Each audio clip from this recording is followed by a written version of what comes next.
Zipper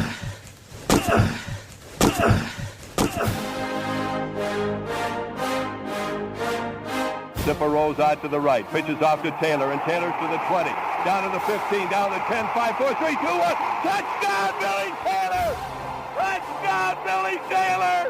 Billy Taylor scored a touchdown from 21 yards out. The crowd goes berserk. It was November 22nd, 1969. That they came to Barry, Michigan, all dressed in maize and blue. The words were said, the prayers were read, and everybody cried. But when they closed the coffin, there was someone else inside. Oh, they came to Barry, Michigan, but Michigan wasn't dead. And when the game was over, it was someone else instead.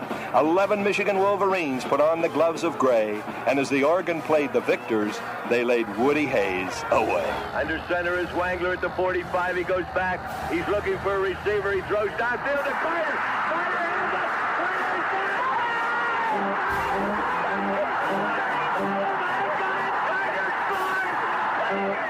Who's got it better than us? Nobody!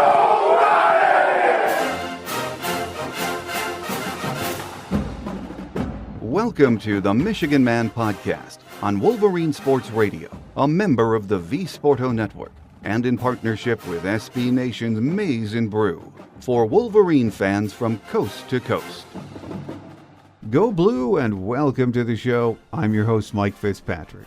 This Saturday, Michigan State will make the short bus ride down to Ann Arbor for a noon kickoff. The Spartans lost ugly to Rutgers at home last week and are 24-point underdogs this Saturday.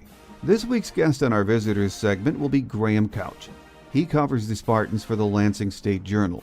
First, my view from Section 17 to get us started before Graham joins us. Big Ten and college football world were shocked by the news on Wednesday that the Nebraska-Wisconsin game was canceled. The Badgers had at least 12 positive tests, including quarterback Graham Mertz and head coach Paul Chryst. And that is a shame. With the Big Ten schedule as it is, 8 weeks and no byes, there will be no makeup. So let's hope this is not the beginning of something bigger. As far as we know, the rest of the conference is doing well with testing results, and let's hope that continues. Saturday is not just any game. For those of us who grew up in the state of Michigan, it's always different when you play Michigan State. This year, it will in fact be very different in many ways. For the second straight year, it's in Ann Arbor. Coach Mel Tucker will be coaching his first game in the series. There will be very few people in the stands. Michigan State is coming off a turnover-plagued opener, and Michigan is flying high after a big road win against Minnesota. But it's still Michigan and Michigan State. Both teams will come to play, and you can count on it. My guest today says he thinks Michigan State is a mediocre team this year.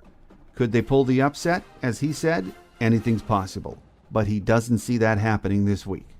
Graham Couch from the Lansing State Journal joins us next on this week's Visitors Edition of the Michigan Man, so stay with us.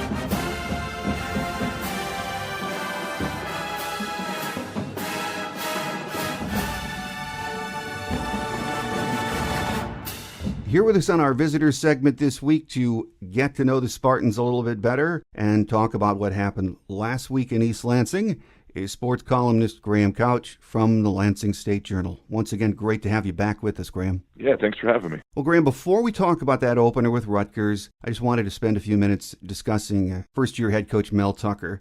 He was named head coach well after last season ended, which it got him behind on the recruiting trail, then no spring practice, a delayed season, and then you throw in COVID, and the job became even more difficult.